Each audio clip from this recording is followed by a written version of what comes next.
하나님의 말씀 마태복음 14장 13절에서 21절 함께 합독합니다. 시작. 예수께서 들으시고 배를 타고 떠나사 따로 빈들에 가시니 무리가 듣고 여러 고을로부터 걸어서 따라간지라. 예수께서 나오사 큰 무리를 보시고 불쌍히 여기사 그 중에 있는 병자를 고쳐주시니라. 저녁이 되매 제자들이 나와 이르되 이곳은 빈들이요 때도 이미 저물었으니 무리를 보내어 마을에 들어가 먹을 것을 사 먹게 하소서. 예수께서 이르시되 갈 것 없다. 너희가 먹을 것을 주라. 제자들이 이르되 여기 우리에게 있는 것은 떡 5개와 물고기 2마리뿐이니이다. 이르시되 그것을 내게 가져오라 하시고 무리를 명하여 잔디 위에 앉히시고 떡 5개와 물고기 2마리를 가지사 하늘을 우러러 축사하시고 떡을 떼어 제자들에게 주시매 제자들이 무리에게 주니 다 배불리 먹고 남은 조각을 12바구니에 차게 거두었으며 먹은 사람은 여자와 어린이 외에 5,000명이나 되었더라. 아멘. 자리에 앉으십니다. 오늘 이 아침에도 하나님의 사랑하심과 은혜가 저와 여러분 가운데 함께하는 줄 믿습니다. 주님께서 은혜 베푸시길 원합니다. 오늘 마태복음 34번째 시간 빈들에서 경험한 기적이라는 제목으로 하나님의 말씀을 전합니다. 우리가 지난주에 여기서 질문을 드리면 당황하실 텐데 지난주 설교의 제목이 뭐였죠? 라고 물으면 여러분들이 힘들어하실까 봐 말씀을 드리면 마음의 빗장 열기라는 제목으로 말씀을 전했습니다. 예수님께서 자기 고향 땅 나사렛에 가셔서 자기에게 익숙한 그들에게도 또 어려서부터 함께했던 그 가까운 사람들에게 복음을 전하기 위해서 주님이 거듭 고향 땅에 찾아가셨는데 고향 땅에 있는 사람들은 예수님을 배척하며 그 배척한 까닭이 그들 가운데 우리는 예수를 안다. 그는 요셉의 아들이 아니냐, 마리아의 아들이 아니냐, 목수의 아들이 아니냐. 그들이 가지고 있는 선입견과 편견에 갇혀 그들의 마음을 걸어 잠그게 하는 이 편견의 빗장을 벗겨내지 못한 채 예수님을 배척하게 되어지고 예수님이 거기서는 믿지 않음으로 능력을 행하지 않았다라고 마태는 표현하지만 마가는 조금 다르게 표현하기를 거기에서는 아무 권능을 행하실 수 없어. 거기에서는 사람들이 믿지 않기 때문에 아무 권능을 행하실 수 없어서 그것을 떠났다라고 이야기를 합니다. 물론 예수님께서는 우리들의 믿음을 담보로 권능을 행하시는 분은 아닙니다. 그러나 믿음이 있을 때에 믿음의 모습들이 우리 가운데 있을 때에 역사하시는 일, 예수님께서 닫혀진 마음을 가진 사람들에게는 역사하시지 않고 열려진 마음을 가진 이들 가운데 주님의 역사하심을 나타낸다는 사실. 오늘 우리가 살펴볼 이야기는 오병이어 사건이라고 우리가 잘 알고 있는 바요, 오병이어의 기적 사건입니다. 주님의 기적, 그 기적을 경험하는 인생들이 있죠. 그들은 믿음으로 말미암아 그 기적을 경험하는데 오늘 그래서 두 가지 관점으로 우리가 보는 것인데요, 믿음으로 말미암아 하나님의 역사를 경험하는 것이 우리 가운데 필요하기에 우리가 가져야 될 태도가 있지만 그러나 그럼에도 불구하고 우리 가운데 주어진 하나님의 놀라우신 역사는 우리가 어떻게 했기 때문이 아니라 오직 하나님의 은혜로 우리 가운데 주어진 것임을 다시 고백하는 것입니다. 저와 여러분이 이 오병이어의 역사가 가능한 믿음의 행보가 우리 가운데 있지만 이 오병이어의 역사를 우리의 삶 가운데 허락하시는 것은, 이루시는 것은 우리의 어떠함 때문이 아니라 하나님께서 우리에게 대한 하나님의 사랑으로, 은혜로 이루어 가시는 것임을 다시 한번 오늘 말씀 속에서 되짚어 가기를 원합니다. 기적은 아무 데서나 생기는 것은 아니죠. 먼저 살펴볼 것은 오늘 이 오병이어의 기적, 주님의 기적에 이 성경에 있는 인물들 가운데 나타나기에 합당한 모습들을 먼저 생각해 보려고 합니다. 오늘 우리가 살피는 내용 마태복음 14장 13절에서 21절의 말씀을 오병이어 사건 혹은 오병이어 기적이라고 이야기를 합니다.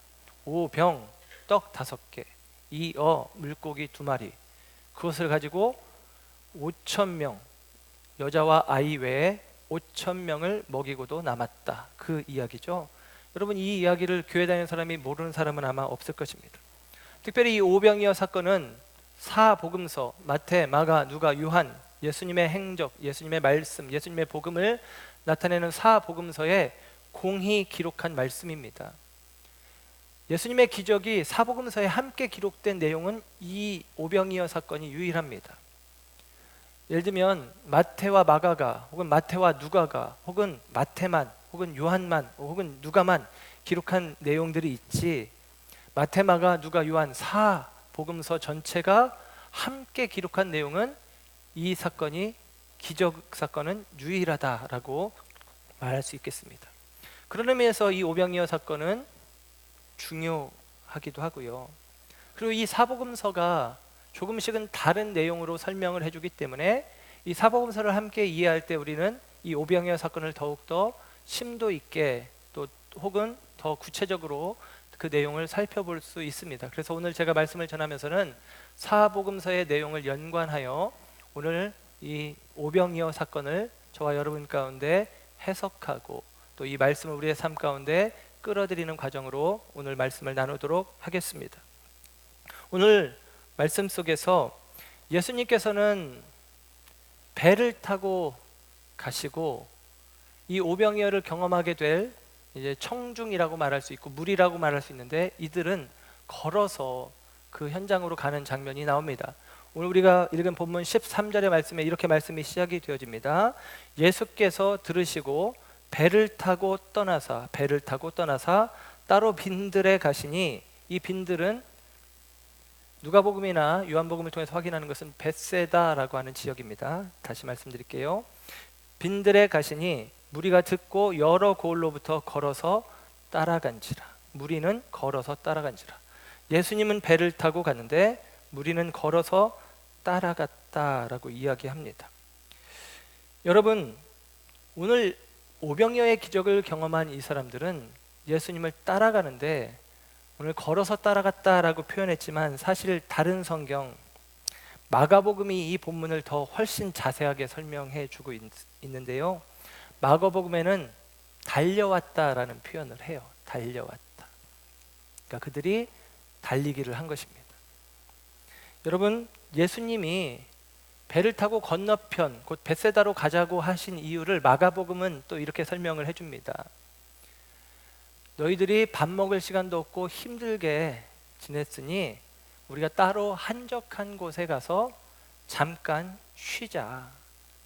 그래서 쉴 목적으로, 쉴 요량으로 한적한 곳으로 가자라는 이유로 떠나기 시작을 했습니다. 그래서 예수님께서 제자들과 배를 타고 가시는데, 건너편으로 가시는데 가버나움에서 있었던 이야기가 있고 벳세다로 가시니까 가버나움에서 벳세다로 이동을 하는 것입니다. 여러분, 갈릴리 호수는 여러분들이 그냥 머리에 떠올리기 쉽게 설명을 드리면 달걀, 계란을 생각하면 되는데요. 계란을 세웠다 생각하면 계란이 뾰족한 부분이 있고 좀 뭉툭한 부분이 있잖아요. 그래서 윗부분이 뾰족하고 밑에가 뭉툭한 구조로 이렇게 이제 갈릴리 호수가 되어 있습니다. 폭이 약 12km, 그리고 길이가 한 20km 남짓 24km까지 이렇게 되어지는 큰 호수인데요. 이 가버나움, 이 북서쪽에서 북동쪽에 있는 그 벳세다로 가는 것입니다. 그러니까 이렇게 되어 있으면 넓은 지역을 가로지르는 게 아니라 위에서 위로, 여기서 요만큼 이렇게 가는 정도의 구조예요. 그러니까 그 길을 가는 것입니다.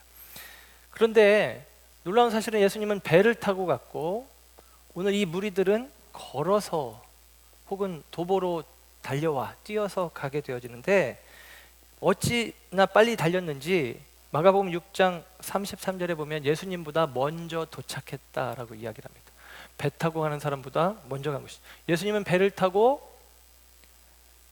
물길을 가로질러 직선으로 갔다면 청중들은 걸어서 해변길을 따라 곡선으로 이렇게 움직였음에도 불구하고 예수님보다 먼저 도착했다라는 것이죠. 그래서 뭐 이런 짐작들도 해요. 왜 배가 더 늦었냐? 그래서 뭐 이 역풍을 만났기 때문이다. 그렇게 얘기하기도 하는데 저는 개인적으로 쉬러 가자 했는데 뭐 목적이 있어서 열심히 달려가는 게 아니라 우리식으로 표현하면 드라이브 하듯이 천천히 배를 몰아가지 않았나 하는 생각을 해봅니다.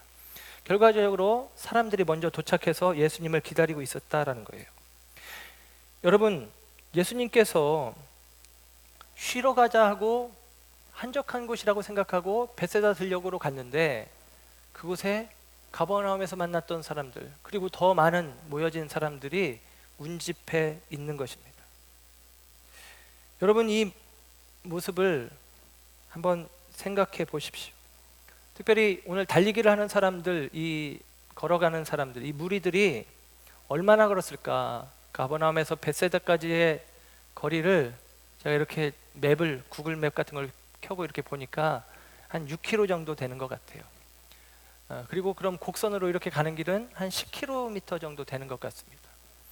여러분, 보통 사람이 빠른 걸음으로 걸어가면 1시간에 4km에서 5km 정도를 걷는다고 합니다. 그러니까 2시간 남짓한 거리, 그 거리를 지금 사람들이 걸어가는 게 아니라 마가복음의 편으로는 조금 이렇게 빠른 걸음으로 뛰었다 걸었다 하는 느낌, 그런 걸음으로 갔을 거라고 짐작이 되어집니다. 그 2시간 남짓의 거리를 걸어서 뭐 하겠다는 거예요? 예수님을 만나기 위해서 오는 것입니다. 예수님에 대한 열정, 예수님에 대한 사모함을 가지고 지금 가버나움 도시에서 벳세다라는 작은 동네, 그리고 벳세다 앞에 있는 들녘으로 사람들이 가고 있는 것입니다. 여러분, 이 광경을 글로 써 있는 내용이지만 우리가 영상화해서 생각해 본다면, 요즘에는 영상을 보니까 이 촬영 기술이 발전해서 드론으로 찍는 영상들이 많더라고요. 어디 해외 관광지나 그런 데 가면 막 우리가 보는 시선과 다른, 하늘에서 내려다보는 시선으로 볼 때 그 풍광이 훨씬 아름답게 보여지기도 하는데, 여러분, 만약에 이 광경을 드론을 띄워서 본다라고 한다면 한 척의 배가 갈릴리 호수 북단을 여유롭게 가고 있는데 남자만 5,000명, 아이들과 여자까지 하면 어떤 이들은 2만 명, 크게는 3만 명까지도 잡는데 저는 2만 명 안쪽인 것 같아요. 2만 명 정도의 사람들이 해변길을 따라서 달리기를 하고 있다. 여러분, 몇 천 명이 모여서 단축 마라톤에도 이 처음 출발할 때 모습이 아주 장관이거든요. 근데 2만 명이 지금 달리기를 하고 있다라고 생각해 보면 뭐 어마어마한 장면입니다. 2만 명이 10km 단축 마라톤을 지금 하고 있는 것입니다. 그들이 마라톤을 하는데 처음부터 10km라고 정해진 게 아니에요. 왜냐하면 예수님께서 제자들과 함께 사람들을 피해서 가셨고, 이 무리들은 예수님이 가시는 배를 보면서 달려간 것입니다. 실제로 성기술에 가서 보신 분들은 알겠지만 우리가 티베리아 쪽에서 잠깐 머물렀는데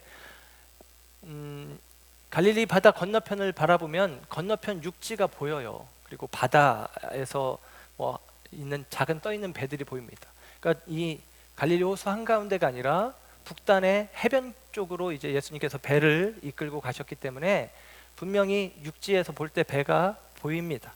그러니까 그 배를 보면서 지금 사람들은 가는 거예요. 어디까지 갈지 모르지만 주님이 가시는 길을 따라가고 있는 것입니다. 이 사람들이 배를 보고 간다는 얘기는 예수님도 이 사람들이 보이겠죠. 그래서 그런지 예수님이 처음부터 벳세다로 가려고 했는지 모르겠지만 그래도 가버나움에서 가장 가까운 호수 건너, 가장 가까운 바다 건너 벳세다로 가고 있습니다. 그리고 뭐 지금처럼 운동화를 신고 뛰는 것도 아닐 것이고 2000년 전 불편한 신발 샌들을 신고 이 닦여지지 않은 갈릴리 해변길을 지금 사람들이 달려가고 있다라는 사실이죠. 주님을 만나기 위해서 사람들이 이런 다름질을 하고 있는 것입니다. 이들 가운데는 남자 외에 여자와 아이라고 표현되는 바 여자들도 아이들도 혹은 노인들도, 그리고 벳세다 들녘에서 예수님께서 병자들을 고쳐주셨다는 기록을 볼 때에 심지어는 병든 사람들도 이 달리기에 합류해 있었다라고 하는 사실입니다. 그리고 그들은 예수님을 만나겠다는 열망으로 달려가고 있는 것입니다. 사랑하는 여러분, 저와 여러분 가운데 오늘 이 아침 우리가 주일 예배를 드리기 위해서 우리가 이곳에 모여졌는데, 주님을 만날 열망으로 놓쳐버리면 안 되겠는데 하면서 그 시선을 이 예배 자리에 고정한 채 달려온 분들이 있다면, 지각하는 어쩔 수 없는 순간 지각 그래도 조금이라도 늦지 않으려고 허둥지둥 허겁지겁 혹은 분주하게 달려온 여러분들이라면 여러분들에게 이 말씀을 드리고 싶습니다. 누가복음에서는 이 청중들을 향해서 예수님이 이렇게 하셨답니다. 예수께서 그들을 영접하사. 예수께서 그들을 영접하사. 구조적으로는 이 사람들이 먼저 와 있었고 배가 늦게 당도한 것이지만, 예수님께서는 사람들을 피해서, 어찌 보면 사람들이 좀 힘들게 하니까 좀 사람들을 떠나서 오셨지만, 이 사람들이 자기를 찾아온 이 모습을 보고 예수님이 그들을 영접해 주시고 있다라고 하는 사실입니다. 오늘 주님께서 오늘 이곳에 나온 저와 여러분들을 두 팔 벌려 영접하시는 줄 믿습니다. 주님을 사모함으로 믿음의 다름질로 이 예배의 자리로 나온 저와 여러분들 가운데 주님의 영접하시는 은혜가 있는 줄 믿고, 이 아침 저와 여러분 가운데 주께서 허락하시는 은혜가 충만하기를 축원합니다. 이 청중들은 예수님을 향하여 달렸고, 오늘 이 청중들은 또한, 이 무리들은 예수님의 말씀에 귀를 기울이는 사람들이었습니다. 예수님께서는 이 무리들을, 자기에게 다름질하여 온 사람들을 야 대단하다, 달리기 잘한다 이렇게 생각한 게 아니라 성경에 보니까 불쌍히 여겼다라고 이야기를 해요. 그리고 그들에게 불쌍히 여기시며 말씀을 전해주시는 것입니다. 하나님 나라 복음, 위로의 말씀을 전해주셨겠죠. 여러분, 그들이 말씀을 이제 듣게 되어지는데요, 그들은 지금 2시간 남짓한 시간 동안 혹시라도 배를 놓칠까, 혹시라도 늦어질까 다름질을 해왔다라고 이야기합니다. 아마도 목까지 숨이 차는 상황이었을 것이고, 저는 개인적으로 제가 여러분이 아시다시피 운동을 꽤 잘하는 편이지만 제가 꼴찌를 하는 게 있는데 오래 달리기입니다. 저는 중학교, 고등학교 내내 오래 달리기는 반에서 꼴찌였습니다. 정말 오래 달리기는 못하는데 제가 10km를 달려간다, 이것은 제게는 불가능한 일인데, 아마도 제가 이 무리들 속에 있었다면 제 얼굴이 허옇게 질려지지 않았을까 하는 생각을 해봅니다. 숨이 턱까지 차고 얼굴이 하얗게 질린 사람들, 그들이 지금 말씀에 귀를 기울이고 있는 것은 쉽지 않은 것이죠. 그들 앞에 주님께서 이 빈들에서 이제 마가복음의 표현으로는 여러 가지로 그들을 가르치시기 시작합니다. 이 빈들이 바꿔 이 광야가 교실이, 학교가 되어지는 것인데요, 하나님 나라에 대한 복음이 전해지기 시작합니다. 그리고 그들이 바쁜 숨을 채 정돈하기도 전에 그들이 허옇게 질린 얼굴이, 창백해진 얼굴이 다시 핏빛 얼굴로 돌아오기 전에 아마도 주님은 그들에게 대하여 말씀을 전하시지 않았을까. 왜? 그 사모하는 열정 때문에. 그리고 이 사람들 가운데 주님이 여러 말씀을 하시되 밤이 되어진 것입니다. 해 진력, 그러니까 늦은 시간까지 계속 말씀을 전했다라고 하는 사실이죠. 날이 저물어 가기까지 말씀을 전했고, 이 무리는, 이 청중은 날이 저물기까지 그 예수님의 말씀에 귀를 기울이고 있다는 것입니다. 제가 개인적으로 저 자신에게 또 우리 성도님들에게 지키지 못한 약속이 하나 있습니다. 설교를 짧게 하겠다라고 하는 약속입니다. 분명히 제가 약속을 했거든요. 설교를 좀 짧게 하겠습니다. 제 자신에게도 그래, 너무 길어, 짧게 해야 되겠다라는 생각을 합니다. 그런데 그 약속은 여러분이 아시는 것처럼 잘 지켜지지 않습니다. 심리학적으로 이야기하면 성인들이 심리적 긴장 상태를 유지할 수 있는 시간이 15분 정도라고 합니다. 15분 정도 넘어가면 힘들기 시작한 거죠. 여러분은 대단하십니다. 그리고 현대인들은 조급한 마음들이 있어요. 빨리. 예. 그래서 우리 성도님들 보면 빨리 끝마치길 원하시죠. 왜냐하면 바쁘거든요. 뒤에 할 일이 있거든요. 그러니까 예배 시간이 지각하는 것은 문제가 안 되지만 예배 시간이 늦게 끝나는 것은 허락이 안 되는 그런 마음, 여러분들의 마음입니다. 예. 나빠요. 나쁩니다. 늦게 오는 건 괜찮아. 늦게 끝나면 안 되지. 뭐 이런 마음. 야, 이게 도둑놈 신부 아니면 뭔가 하는 생각이 드는데요.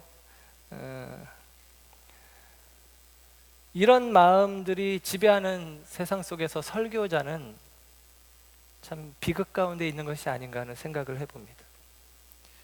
오늘 말씀을 사모하는 교인들이 우리 가운데 있었으면 좋겠고, 저는 개인적으로 그런 성도님들이 우리 성도님들이길 원하고, 이 저녁 늦게까지, 사실 이 사람들은요 이미 가버나움에서 말씀을 듣던 사람들이에요.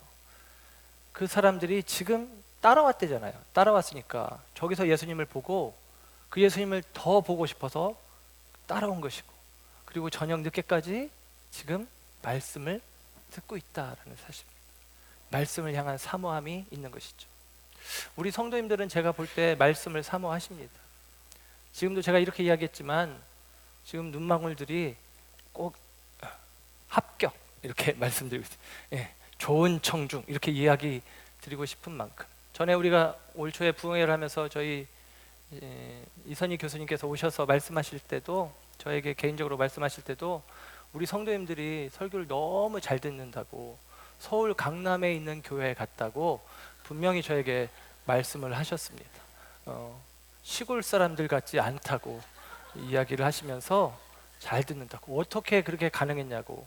어떻게 가능했겠습니까? 제가 평소에 약속을 어기고 설교를 짧지 않게 한 것이 여러분에게 훈련과 연단이 된 까닭이 아니겠습니까? 그래서 우리 청중들은 하나님의 놀라우신 기적을 경험하기 합당한 한 가지 자질을 갖추었는데 늦게까지 설교를 집중해서 잘 듣고 있다라는 사실이죠.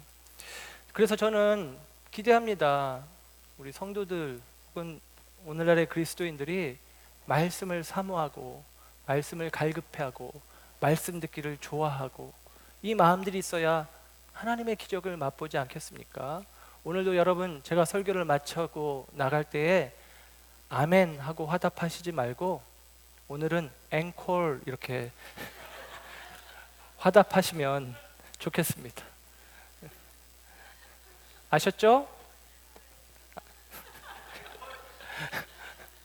농담입니다. 안 돼요. 설교 준비하는 게 얼마나 힘든데요. 설교 한 편 더 해주세요. 안 됩니다. 절대 그럴 수가 없습니다. 여러분, 오늘도 설교 준비하기 위해서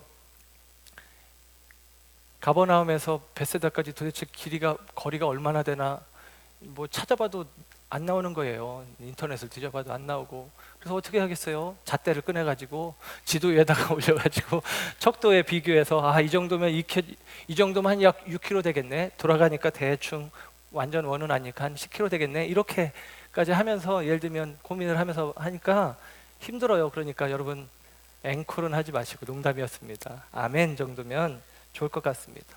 여러분, 이들이 말씀을 듣기를 사모했고 예수님은 그들에게 말씀 전하는 것을 기뻐하십니다. 여러 가지로, 바꿔 말하면 할 수 있는 대로 많이 가르치시길 원했고, 이 벳세다 들녘은 어느 순간 광야 교실, 광야 학교로 바뀌어서 하나님 나라를 배우고 하나님 나라를 익히는 멋진 배움의 자리가 되었다라고 하는 사실입니다. 그들 가운데 오병이어가 주어지는 것이죠. 그리고 오늘 또 제가 다른 성경과 비교해서 말씀드린다고 했는데, 마태복음에는 나오지 않는 또 다른 기적의 근거를 찾아본다면 요한복음에서 찾을 수 있는데요. 우리가 잘 아는 이야기죠. 우리가 잘 아는 이야기가 하나 있는데, 이 오병이어를 어린아이가 갖고 왔다라고 하는 것입니다. 마태복음, 마가복음, 누가복음에는 그 내용이 없어요. 오직 요한복음에만 기록이 되어져 있습니다. 어린아이 하나가 자기가 먹으려고 준비했던 오병이어, 떡 5개, 물고기 2마리, 그것을 예수님께 드렸더니 예수님이 그것을 가지고 축사하시고 나서 5,000명이 먹고도 남았다, 12강주리가 남았다, 그렇게 이야기하는 것이죠. 12바구니가 남았다라고 이야기합니다. 요한복음의 내용을 통해서 조금 더 들여다보면 예수님께서 제자들 가운데 빌립이라는 사람에게 먼저 이야기를 하세요. 그러니까 공관복음, 마태마가, 누가복음은 제자들이 그냥 예수님 해줬어요. 이제 그만하시고 이 사람들 가서 먹을 거 사 먹게 해주세요. 배고플 것 같아요. 그렇게 이야기를 하는데 요한복음은 예수님께서 말씀을 하세요. 빌립에게 빌립아 이 사람들에게 먹을 게 필요할 텐데 라고 이야기를 합니다. 그랬더니 빌립이 이렇게 반응을 해요. 예수님 200데나리온의 돈이 있어도 이 사람들을 다 먹이기가 부족합니다 라고 이야기를 합니다. 여러분 왜 예수님께서 빌립에게 이야기하셨을까? 요한복음에는 빌립에게 이야기하면서 빌립을 시험하기 위함이다 그렇게 이야기를 해요. 빌립을 시험하면서 이야기한 건데 왜 하필이면 빌립이냐? 빌립이 이 벳세다 사람입니다. 빌립과 더불어 베드로와 안드레가 벳세다 사람이에요. 요한복음 1장 44절에 보면 빌립은 안드레와 베드로와 한 동네 벳세다 사람이라 그럽니다. 그러니까 여기는 빌립의 고향이에요. 빌립의 주무대죠. 그러니까 빌립아 어떻게 해야 되겠니? 라고 시험하며 물은 것이죠. 그리고 그 반응이 짐작이 되었던 것입니다. 200데나리온이 있어도 힘들어요. 그리고 200데나리온이 있다 하더라도 어디 가서 이 사람들 다 먹일 떡을 구해옵니까? 벳세다의 빵집은 조그만한데요. 벳세다의 방앗간은 별로 안 큰데요. 그 이야기를 하는 것입니다. 1데나리온은 하루 품삯입니다. 오늘날로 치면 뭐 하루 일당 한 10만 원 정도 하겠죠. 그런데 갈릴리 지역은 가난한 지역이고 가난한 지역으로 추산해 보면 그냥 2,000데나리온을 우리식으로 표현하면 한 1,000만 원에서 2천만 원 사이. 그리고 그것을 2만 명이 먹으려면 오늘날 김밥 천국에 가면 1,000원짜리 김밥 사면 한 1,000줄 남짓 그렇게 장만하면 2만 명이 아니 10,000줄 정도. 그러면 두 사람이 김밥 한 줄 갖고 나눠 먹어야 되는 정도, 뭐 그 정도의 물질이에요. 그것도 돈도 없지만 그렇게 많은 양식을 구할 때도 없습니다. 그것입니다. 이때에 또 다른 벳세다 사람 하나가 등장해요. 안드레입니다. 이 어린아이를 오병이어를 들고 있는 어린아이를 안드레가 데려옵니다. 안드레는 성경에 크게 2번 나오는데 베드로를 예수님께 데려오는 거, 이 어린아이를 예수님께 데려오는 거 별로 한 일이 없는데 안드레는 그래도 참 멋있는 것 같아요. 저는 어렸을 때 꿈이 베드로처럼 한 번 설교에 3,000명, 5,000명 회개가 돌아오는 목회자가 아니라 안드레 같은 목회자가 되는 게 소원이었습니다. 제가 마음이 작아서 나는 한 사람이라도 주께 인도하면 좋겠다 뭐 그런 생각, 그런 마음이었어요. 충분하지 않습니까? 그 안드레의 인도를 따라 어린아이가 왔고 그 어린아이의 손에 들려졌던 오병이어가 예수님의 손으로 넘어가고 예수님께서 하늘을 우러러 축사, 감사, 기도하신 다음에 사람들에게 나누어 주되 5,000명 넘는 2만 명의 사람이 먹고 그리고 12바구니가 남았다라고 하는 사실입니다. 여러분 이 어린아이가 드린 떡이 요한복음에는 그 떡의 성분을 또 이야기를 해주는데요. 보리떡이라고 이야기를 합니다. 밀떡에 비해서 보리떡은 밀떡보다 가격이 3분의 1 정도의 가격이에요. 그리고 이 어린아이가 가져온 물고기는 갈릴리에서 잡히는 수많은 어종 가운데 민물 정어리로 추정되는 어종입니다. 그러니까 여러 가지 먹을 고기들이 있지만 그 사이즈가 작고 어린아이의 도시락에 합당한 정도의 물고기는 민물 정어리 정도인데 아주 작은 물고기를 이야기하는 거예요. 그런데 이 물고기가 굉장히 많이 잡히거든요. 특별히 벳세다라고 하는 곳이 벳세다라는 이름의 뜻 자체가 고기 잡는 마을이에요. 그러니까 거기는 많은 물고기가 잡히는 동네인데 갈릴리에서는 실제로 이때쯤에 이 민물 정어리가 굉장히 많이 잡힌답니다. 그리고 이 잡은 물고기를 다 소비할 수가 없어서 우리가 아는 또 다른 동네가 하나 있는데 갈릴리 주변에 막달라 마리아라고 하는 이야기를 하는죠. 막달라라고 하는 성읍이 있는데 그곳은 염장업이 발전한 곳이에요. 물고기를 소금에 재우는, 우리식으로 표현하면 강경젓갈 같은, 강경 같은 도시, 그런 게 이제 막달라예요. 그곳에서 이제 물고기들을 염장하는 작업을 하기도 합니다. 그렇게 흔하디 흔한 고기, 아주 작은 고기, 그리고 떡 가운데도 가장 싼 떡, 보리떡, 이게 어린아이가 가지고 있었고 어린아이가 드린 예물인데 이것이 5,000명을 먹이고도 남는 오병이어의 기적을 가져왔다라는 사실입니다. 이 어린아이가 예수님께 이 오병이어를 드릴 때 이걸 드리면 예수님이 능력을 나타내서 우리 모두가 먹고도 배부를 거야 라는 기대로 이것을 드렸을까? 아니겠죠. 이 어린아이도 어떤 마음인지 모르겠지만 예수님의 말씀을 듣고 하나님 나라에 대한 이야기를 들으며 우리도 힘들지만 우리도 배고프지만 말씀 전하시느라 우리 예수님이 힘드셨겠다, 그런 마음으로 예수님 드세요 하고 자기 도시락을 내어준 것이 아닐까요? 그리고 내 것을 내 것이라 주장하지 않고 주께 내어드렸을 때에 주님께서는 그것을 통해 놀라운 능력을 나타내시는 것입니다. 여러분, 우리의 헌신이 그와 같은 것입니다. 내 것을 내 것이라 주장하지 않고 주께 기쁨으로 내어드릴 때에 주께서 저와 여러분의 삶 가운데 오병이어의 능력을 나타내신다라는 것입니다. 오늘 이 오병이어의 놀라운 기적을 경험하는 무리, 이 청중들은 주님을 향한 갈망으로 다름질하는 사람들이었고 주의 말씀을 사모함으로 해질녘까지 저녁 늦게까지 말씀을 사모하며 듣고 있었고 오늘 그들 가운데 주님께 헌신하는 아름다운 손길이 있어서 그들 가운데 오병이어라고 하는 사복음서가 다 기록하고 있는 어마어마한 아주 놀라운 기적을 경험하고 있다라고 하는 사실입니다.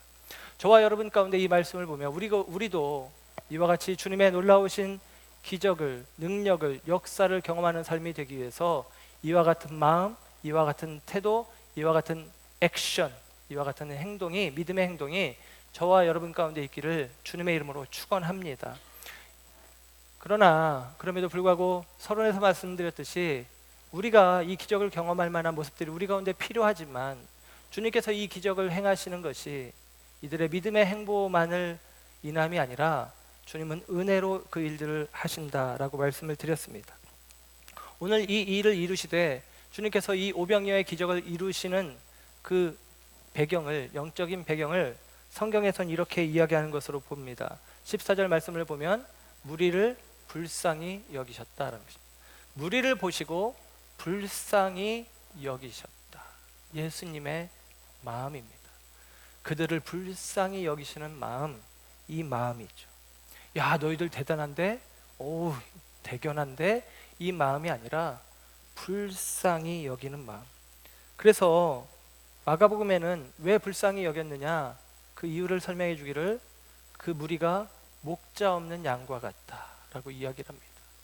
목자 없는 양과 같아서 그들의 인생을, 그들의 방황하는 삶을 잡아줄, 이끌어줄, 인도할 그 대상을 찾지 못해 유리방황하는 인생들이 예수님을 방향 삼아, 예수님을 스승 삼아 이렇게 달려오는 모습이 너무나 안타까운 것이죠. 답답하고 안타까운 마음으로 그들 가운데 은혜를 베푸신다라는 것입니다.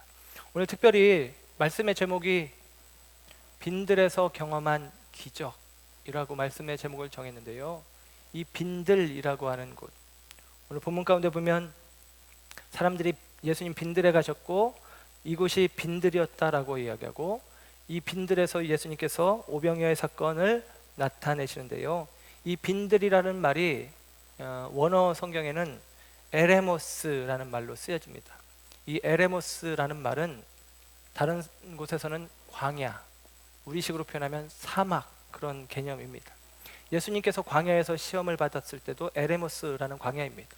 그리고 유대 광야는 그냥 식물이 보이지 않는 광야, 우리가 알고 있는 사막의 개념의 광야입니다. 그런데 이 벳세다는 들녘, 들판, 이렇게 의역을 해준 거예요.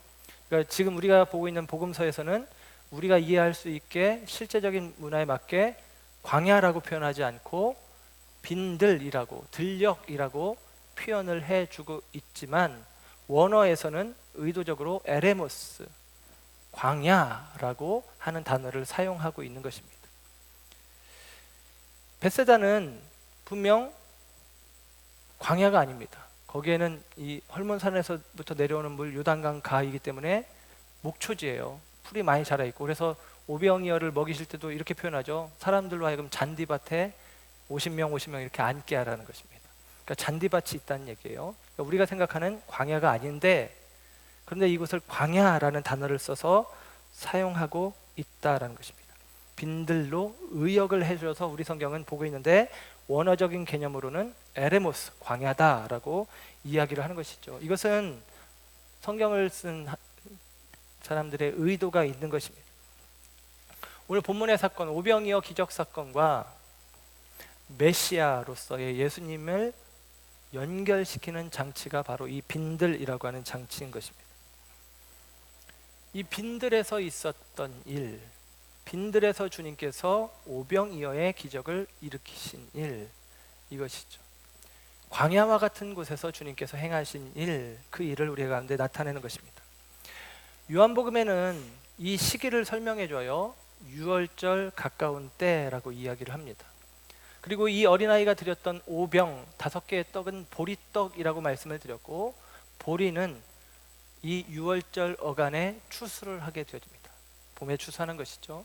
그러니까 이 어린아이가 보리떡을 드린 것도, 그때가 유월절이라고 친절하게 요한이 설명하는 것도 그 시기가 유월절과 가깝다라는 것을 언급해 주고 있는 것입니다. 유월절과 가깝다는 이야기는 유대인들은 자연스럽게, 이 마태복음의 독자인 유대인들은 자연스럽게 유월절 어린 양을 연상할 수 있는 것이고, 그 유월절 어린 양이 연상될 때 같이 연상되는 것은 출애굽의 과정인 것입니다.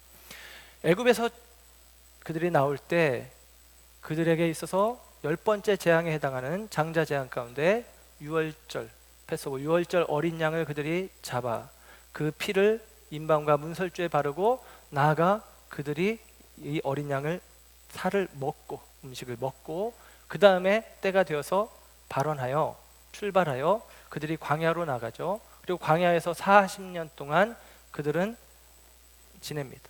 그리고 그 광야 40년 동안 되어진 일이 무엇이냐? 바로 만나를 먹고 산 것입니다. 광야에서 우리는 농사짓지 않았고, 우리는 파종하지 않았고, 우리는 수고하지 않았음에도 불구하고 하늘로부터 내려지는 만나, 곧 하나님께서 허락하신 만나를 통해, 그 은혜를 통해 살아가는 것을 광야 학교를 통해서 배우는 것입니다. 광야 학교를 통해서 그 하나님을 인식해가는 것이고, 그 광야 학교를 통해서 하나님에 대한 믿음을 체득해가는 과정이죠. 마찬가지로 오늘 예수님께서 이 유월절 어간에 이 빈들에서 분명히 그냥 우리가 알고 있는 광야와는 다른 의미의 들녘이지만 에레모스, 이 광야라는 표현을 사용하며 이곳에서 오병이어를 가지고 수많은 사람들을 먹이신 것은 그들이 어떤 애쓰고 수고함으로 말미암아서가 아니라 불쌍히 여기시는 마음, 은혜 베푸시는 마음 속에 주님께서 주시는 하늘로부터 내려오는 만나와 같은 음식으로 오병이어를 먹고 있는 것입니다. 그래서 이 이야기는 하나님께서 광야 가운데 만나로 먹이시듯 예수님께서 들녘에서, 이 빈들녘 광야에서 오병이어로 먹이시는 것이고, 예수님이 이 이야기를 통해서 우리 가운데 들려주시는 것은 예수님이 메시아, 바꿔 예수님이 곧 하나님의 아들이심을 우리 가운데 이야기해 주고 있는 것입니다. 특별히 이 오병이어에 대해서 여러분, 예전에, 지금은 그렇게 설명하는 목사님들이 거의 없는데, 자유주의 신학이라고 우리가 배척하는 자유주의 신학, 무조건 나쁘다고 볼 수는 없지만 그쪽에서는 기적을 제거하고 성경을 이해하다 보니까 이런 식의 해석도 있었습니다. 5천 명 중에 어린아이만 도시락을 준비했겠냐, 다른 사람들도 준비했겠지. 근데 이 아이가 예수님께 드리는 걸 보고 자기가 까먹으려고 했던 도시락 부끄러운 마음에 다 내놔서 서로 내놔서 나눠 먹고 나니까 남기까지 하였다, 이렇게 얘기하기도 하는데, 여러분, 아니죠. 예수님께서 오늘 본문 가운데 분명히 12바구니가 남았다는 것은 분명한 역사, 분명한 능력이 그들 가운데 있었던 것입니다. 광야에서 만나로 그들이 먹었던 것이 어떻게 가능했겠습니까? 기적이었기 때문에 가능한 것처럼 이 벳세다 들녘에서 이들이 먹은 것도 기적이라는 사실을 우리는 분명히 알 수가 있습니다. 예수님께서 이 일들을 행하셨고, 이 일들이 지금 기록되어졌고, 이 기록된 말씀을 통해서 우리는 생각해 보는 것입니다. 먼저는 예수님께서, 하나님께서 만나를 먹이신 것처럼 오늘 오병이어를 통해서 이 무리를, 이 청중을 먹이신다라고 하는 사실이죠. 여러분, 만나를 통해서 우리가 생각해야 되는 것 중에 하나는, 그 만나가 처음에는 기적으로 느껴졌는데 그들이 40년을 지나며, 시간이 지나며 만나에 대해서 불평합니다. 무슨 얘기냐면, 그 기적이 일상이 되어졌을 때 사람들은 기적으로 여기지 않죠. 그러나 여러분, 저와 여러분 가운데는 기억하십시오. 우리 가운데 주어진, 일상에 주어지는 음식이, 일상의 필요를 채워주는 하나님의 공급하심이 날마다 우리 가운데 주어지는 기적으로 고백할 수 있기를 주님의 이름으로 축원합니다. 예수님은 주의 기도를 통해 말씀하세요. 일용할 양식을 주시옵고, 우리 가운데 일용할 양식이 있다면 그것이 하나님께로부터 온 것임을 믿음으로 고백하는 저와 여러분들 되기를 원합니다. 이 광야에서 내려진 만나, 그리고 이 들녘 가운데에서 배설되어진 오병이어의 축복이 저와 여러분의 매일매일의 삶 속에 있음을 기억하시고 감사할 수 있는 저와 여러분들 되시기를 주님의 이름으로 축원합니다. 이 날마다 사막에, 날마다 이 빈들의 삶을 살아가는 우리들의 삶의 자리에 주님께서 은혜로 이 양식을 허락하셨다는 것입니다. 주님께서 우리 가운데 은혜 베푸신 이유를 불쌍히 여기셨기 때문이고, 불쌍히 여기신 이유를 목자가 없는 양으로 여기셨기 때문이라고 말씀을 드렸고, 여러분 이 이야기는 그래서 앞에 있는 이야기를 또 우리가 품 안을 수 있는데요. 여러분 우리가 계속 같이 마태복음을 강해해 오면서 우리가 지난주에 13장 끝을 살폈고 오늘 14장 13절부터 살피는 거잖아요. 빠져있는 내용이 있죠. 14장 1절에서 12절까지의 말씀. 이 내용에서는 세례 요한이 죽임을 당하는 이야기가 기록이 되어져 있어요. 세례 요한이 죽임을 당하는데 예수님이 원래 계셨던 곳 갈릴리 서쪽 지역 가버나움 지역은 헤롯 안티파스라고 하는 헤롯 왕의 아들이 다스리는 분봉왕이 다스린 지역이고, 오늘 예수님께서 넘어가신 베세다는 헤롯 빌립이 다스리는 또 다른 영토입니다. 가까운 곳이지만 그 통치권이 다른 거예요. 그곳으로 이제 넘어가시는데 그 이유가 세례 요한의 죽음과도 맞닿아 있다라고 확인해 볼 수 있어요. 세례 요한이 왜 죽었냐? 헤롯 안티파스가 헤로디아라는 여인을 취하는데, 원래 헤로디아는 헤롯 빌립 분봉왕, 이 지금 베세다 쪽에 있는 분봉왕과는 다른 사람입니다. 그래서 전승에 의하면 로마에 가서 둘이 눈이 맞아가지고 거기서 이제 바람 펴가지고 이제 자기 아내로 삼은 헤로디아. 이 헤로디아가 아주 악한 여인으로 등장을 하는데, 헤로디아 딸이 살로메가 춤추는 걸 보고 소원을 들어주겠다고 이야기하고, 뭐 그게 본문에 나오는 거예요. 그래서 세례 요한의 머리를 달라고 해서 세례 요한을 참수하고 세례 요한을 죽이는 장면이 앞에 나옵니다. 세례 요한을 죽였어요. 그런데 문제가 생깁니다. 두려움이 생깁니다. 세례 요한이 죽었는데 그러면 세례 요한을 따랐던 많은 군중들이 자연스럽게 흩어졌어야 되는데 흩어지지 않은 거예요. 그들이 흩어지지 않고 예수라는 이름으로 모여지기 시작하는 것입니다. 이전보다 훨씬 많이, 수만의 군중들이 모여지는 것입니다. 그래서 헤롯 안티파스는 두려웠습니다. 밀란이 일어날까, 폭동이 일어날까 하는 두려운 마음이 들었던 이야기가 앞에 나와요. 특별히 다른 성경 마가복음과 누가복음에는 이런 이야기가 나오거든요.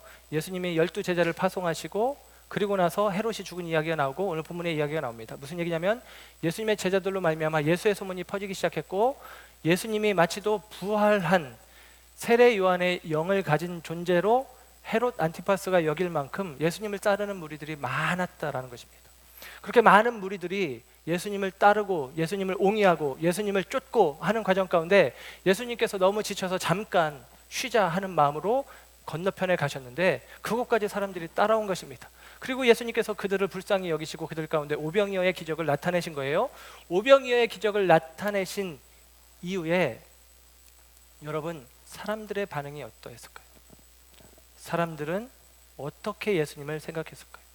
오늘날에도 여러분 우리가 대통령을 뽑을 때 정직한 사람, 정의로운 사람, 대통령 되길 원하겠지만 대부분의 사람들은 우리들의 파이를 더 크게 만들어줄 경제를 발전시킬 대통령, 이게 우리가 원하는 대통령상이 아닙니까?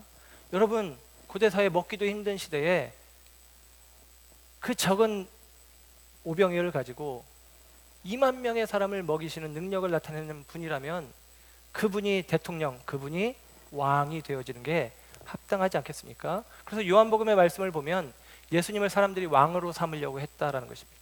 그랬더니 예수님께서 그들을 피하고 다른 곳으로 가셨다라는 이야기가 나와요. 여러분 생각해 보세요.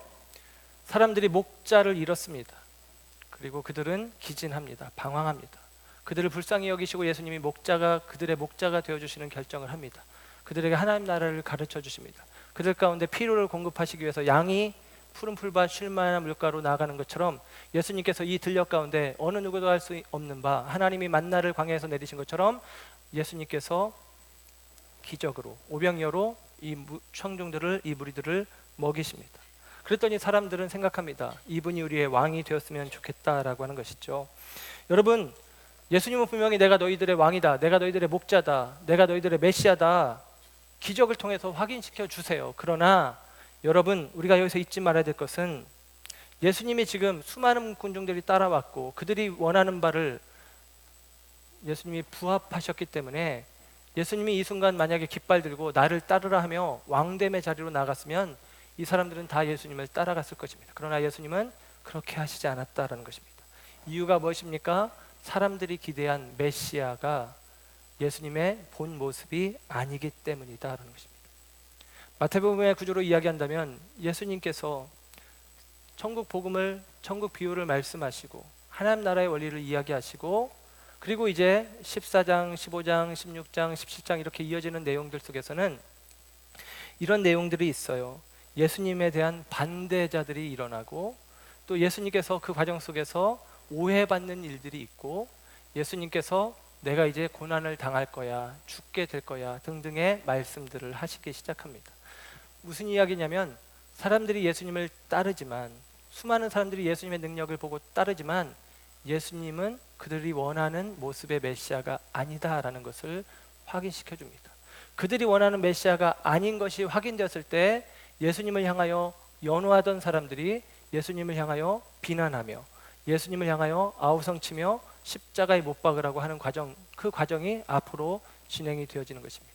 그리고 그 과정에 예수님께서는 분명히 나를, 자신을 메시아로, 그리스도로, 하나님의 아들로, 그리고 왕으로 선포하시지만 사람들이 원하는 왕이 아니다라는 것입니다. 예수님께서 누가복음에는 주의 기도, 주기도문을 알려주시고, 그 이어서 이런 우리가 잘 아는 표현이 나와요. 구하라, 찾으라, 두드리라. 누가복음에는 한 가지를 더 붙여주는데, 누가복음 11장 13절에 이렇게 이야기합니다. 너희가 악할지라도 좋은 것을 자식에게 줄 줄 알거든 하물며 너희 하늘 아버지께서 구하는 자에게 성령을 주시지 않겠느냐 하시니라. 아멘. 구하라, 찾으라, 두드리라. 주신다. 그런데 주님이 주시는 것은 성령이라는 것입니다. 우리가 구하는 것은, 우리가 찾는 것은, 우리가 두드리는 것은 무엇입니까? 우리가 원하는 왕은, 우리가 기대한 메시아는, 우리가 예수님을 따라간 이유는 무엇입니까? 오병이어로 말미암아 배부르기 원함입니까? 우리가 주님을 찾아가서 내 문제를, 질병을 해결받고 문제를 해결받기 위함입니까? 필요합니다.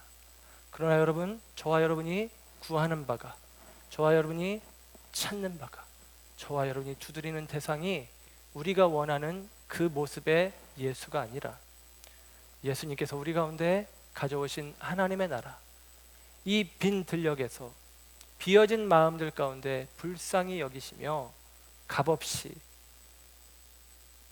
아무런 수고가 없는 우리들에게 주시는 하나님의 은혜가 더하여지는 것이요, 이 빈 들녘에서의 이 오병이의 역사가 가능하도록 주님께서 자신을 어린 양으로, 왕으로서 군림하고 통치하시는 것이 아니라 어린 양으로 우리 가운데 오셔서 목숨을 내어주시고 그 피를 흘려주시는 그 과정을 위해서 우리 가운데 오셨음을 우리가 깨닫고 알 때, 그 예수님을 우리가 찾고, 그 예수님을 우리가 구하고, 그 예수님을 우리가 향하여 문을 두드릴 때 저와 여러분의 인생 가운데 주님께서 허락하시는 놀라운 능력들을 경험하게 될 것이다 라는 것입니다.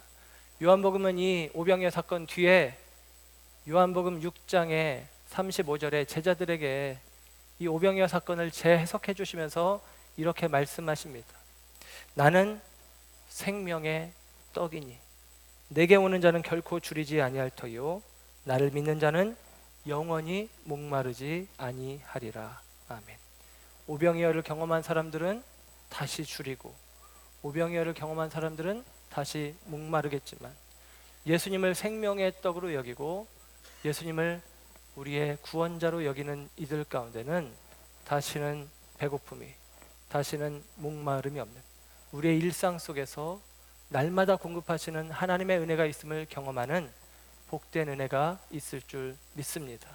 저와 여러분의 삶이 이 은혜로 날마다 날마다 채워지는 우리의 일상이 날마다 날마다 주의 은혜의 공급하심 속에 거하는 복된 삶이 되시기를 다시금 주님의 이름으로 축원합니다. 기도하겠습니다.